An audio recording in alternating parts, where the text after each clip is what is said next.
Hello friends, welcome to education with easy tricks, knowledge improve our passion. आज हम चर्चा करेंगे संविधान क्या है, इसकी मूलभूत आवश्यकताएं क्या हैं और भारतीय संविधान सभा का निर्माण कैसे हुआ।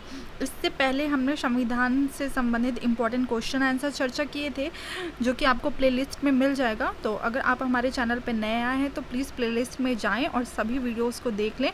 उसमें आपको हर सब्जेक्ट्स की वीडियो मिलेगी जो आपके लिए इम्पॉर्टेंट होगी। ठीक है, तो हम देखते हैं पहला कि संविधान क्या है। तो जो किसी भी देश का संविधान होता है वह उसकी राजनीतिक प्रक्रिया का वह मूलभूत ढांचा निर्धारित करता है जिसके द्वारा उसकी जनता शासित होती है। दैट मीन्स हम कह सकते हैं जो संविधान है वो किसी राज्य की सरकार के तीनों प्रमुख अंगों विधायिका, कार्यपालिका और न्यायपालिका तीनों की स्थापना करता है। मीन्स लेजिस्लेटिव, एग्जीक्यूटिव और जुडिशरी तीनों में क्या करता है, कोऑर्डिनेशन भी करता है और इस्टेब्लिश भी करने का काम करता है। कौन? कॉन्स्टिट्यूशन। फिर है जो संविधान सरकार के तीन अंगों की शक्तियों की व्याख्या करता है तथा साथ ही साथ उनके कर्तव्यों की सीमा भी तय करता है। मीन्स उनके पावर्स तो बताता ही है, डिफाइन करता ही है, और साथ ही साथ ये भी बताता है कि उनकी ड्यूटीज़ क्या है, उन्हें कहाँ तक वो उनकी मतलब सीमा है कि वो इस ढांचे में बन के अपने कार्यों को पूरा करेंगे। ठीक है, तो हम समझ में आ रहा है कि हमें कॉन्स्टिट्यूशन क्या है और संविधान का कार्य क्या है। ठीक है, आप इसको स्क्रीनशॉट भी ले सकते हो। देखिए, फिर है संविधान सरकार के तीनों अंगों के बीच आपसी संबंधों तथा उनका जनता के साथ संबंधों का विनियम भी करता है। नेक्स्ट है संविधान जनता की विशिष्ट सामाजिक, राजनीतिक और आर्थिक प्रकृति, आस्था और आकांक्षाओं को पूरा करने का भी काम करता है तथा अराजकता को रोकता है।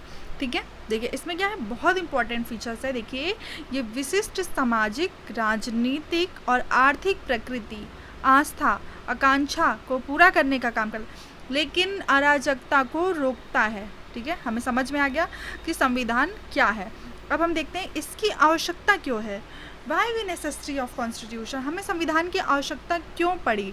तो जो मनुष्य है वो क्या है, ह्यूमन बीइंग है, सोशल बीइंग है, सोशल ह्यूमन है, सामाजिक प्राणी है। तो मनुष्य एक सामाजिक प्राणी है तथा वह समाज में विभिन्न प्रकार के समुदायों से बनता है। बहुत सारे संगठन होते हैं, ऑर्गेनाइजेशन होते हैं जिनसे वो जुड़ा होता है। वो लिविंग है, मनुष्य में चीज़ें हैं, बोल सकता है, हर चीज़ कर सकता है। तो एक सोशल रिलेशन है एक मनुष्य का दूसरे मनुष्य के साथ। अब उन तालमेल को बैठाने के लिए कोऑर्डिनेशन की ज़रूरत होगी। तो जो कोऑर्डिनेशन हमें कहाँ से होगा, एक नॉर्मल क्या होगी, बेसिक रूल होनी चाहिए। अगर बेसिक रूल होगा तभी हम स्टैंडर्ड बैठा पाएंगे उठने बैठने का। तो उसके लिए उस बेसिक रूल को बनाता कौन है, तो वो कौन बनाएगा, कॉन्स्टिट्यूशन। वो हमें कौन प्रोवाइड करता है, constitution. That's why we need of constitution. ठीक है, तो देखिए मनुष्य एक सामाजिक प्राणी है, समाज विभिन्न प्रकार के समुदायों से बनता है और इन समुदायों में तालमेल बिठाने के लिए संविधान जरूरी है। जो संविधान है ना, ये कॉन्स्टिट्यूशन मनुष्य में, जनता में, लोगों में क्या पैदा करता है, ट्रस्ट, विश्वास। अगर हमें विश्वास है कि अगर हमारे चीज़ों का, हमारे राइट्स को वायलेट होता है तो क्या हो सकता है, आप पे लीगली एक्टिविटी हो सकती है। तो किसके थ्रू हो सकता है, तो कॉन्स्टिट्यूशन के थ्रू हो सकता है। तो ये लोगों में ट्रस्ट भी पैदा करता है। एक लेजिस्लेटिव बॉडी भी है कॉन्स्टिट्यूशन। तो ये क्या हो सकता है, अगर आप हमारे खिलाफ कुछ भी वायलेट करते हो तो आपके खिलाफ क्या हो सकता है, लीगल एक्शन लिया जा सकता है। तो ये किसके थ्रू लिया जा सकता है, तो कॉन्स्टिट्यूशन के थ्रू। तो संविधान जनता में आपसी विश्वास पैदा करने के लिए मूलभूत नियमों का समूह भी उपलब्ध करवाता है। अंतिम निर्णय लेने की शक्ति किसके पास होगी, संविधान यह भी तय करता है कि संविधान सरकार निर्माण के नियमों एवं उपनियमों तथा उसकी शक्तियों एवं सीमाओं को भी तय करता है। किसमें डिसीजन मेकिंग पावर किसके पास है, कौन सी बॉडी क्या कर सकती है, गवर्नमेंट में कौन से रूल्स रेगुलेशन होने चाहिए, पावर होनी चाहिए, उनकी बाउंड्री क्या होनी चाहिए, लिमिट्स क्या होनी चाहिए, ये सब कुछ कौन डिसाइड करता है, तो कॉन्स्टिट्यूशन के थ्रू ये सब डिसाइड है। ओके, नेक्स्ट है एक न्यायपूर्ण समाज की स्थापना के लिए भी कॉन्स्टिट्यूशन बहुत ही इम्पॉर्टेंट है। ठीक है, तो हमें समझ में आ गया कि हमें संविधान की आवश्यकता क्यों पड़ी, क्योंकि समुदायों के बीच में सामाजिक प्राणी है मनुष्य और उनमें तालमेल बिठाने के लिए हमें ज़रूरी है। दूसरा, जनता में आपसी विश्वास पैदा करने के लिए और मूलभूत नियमों का समूह उपलब्ध करवाने के लिए। फिर है अंतिम निर्णय लेने की शक्ति किसके पास है, और संविधान सरकार निर्माण के नियमों एवं उपनियमों की शक्तियों की सीमाओं को तय करना, और मोस्ट इम्पॉर्टेंट न्यायपूर्ण समाज की स्थापना के लिए भी संविधान जरूरी है।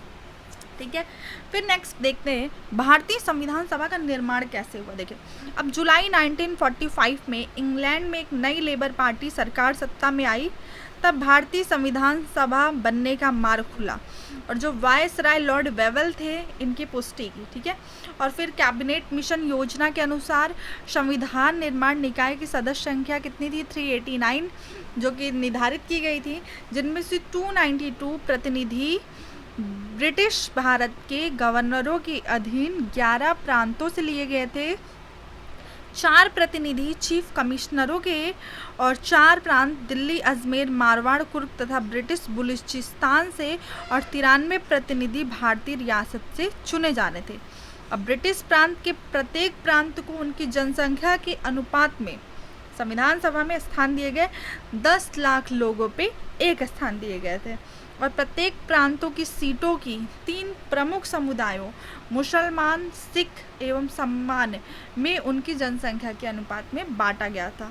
और 3 जून 1947 माउंटबेटन योजना के अनुसार भारत पाकिस्तान विभाजन भी तय हो गया और परिणाम स्वरूप पाकिस्तान के सदस्य संविधान सभा के सदस्य नहीं रहे और भारतीय संविधान सभा के वास्तविक सदस्य संख्या कितनी रह गई, 299 रह गई। ठीक है, तो ये तो था कि भारतीय संविधान सभा का निर्माण कैसे हुआ। लेकिन जो एक्ट आए थे ना, कैसे कैसे एक्ट आए, फिर कौन कौन सी इंपॉर्टेंट थिंग्स उन एक्ट के थ्रू ली गई थी, फिर कैसे एक हमारे कॉन्स्टिट्यूशन का विस्तृत स्वरूप तैयार हो गया, उन सब के बारे में हम चर्चा करेंगे नेक्स्ट वीडियो में। इम्पॉर्टेंट फीचर्स क्या क्या थे और कॉन्स्टिट्यूशन का इतना लंबा स्वरूप कैसे तैयार हुआ और हमारा देश आज़ाद होने से पहले जब ब्रिटिश ईस्ट इंडिया कंपनी के अधिनियमों के द्वारा शासित हो रहा था, जो नियम आ रहे थे, वर्ड्स सराय आ रहे थे, गवर्नर बना, फिर गवर्नर जनरल बना, कैसे हुआ, क्या हुआ, इन सब के बारे में हम विस्तार से चर्चा करेंगे नेक्स्ट वीडियो में। तब तक के लिए अगर आपको हमारी वीडियोज़ अच्छी लगी हो तो लाइक, शेयर, सब्सक्राइब बिल्कुल करना भी मत भूलिएगा। ज़रूर वीडियोज़ को देखिएगा, 102 बार देखेंगे तो आपकी डाउट्स क्लियर हो जाएगी। Thank you so much for watching this video. Bye bye.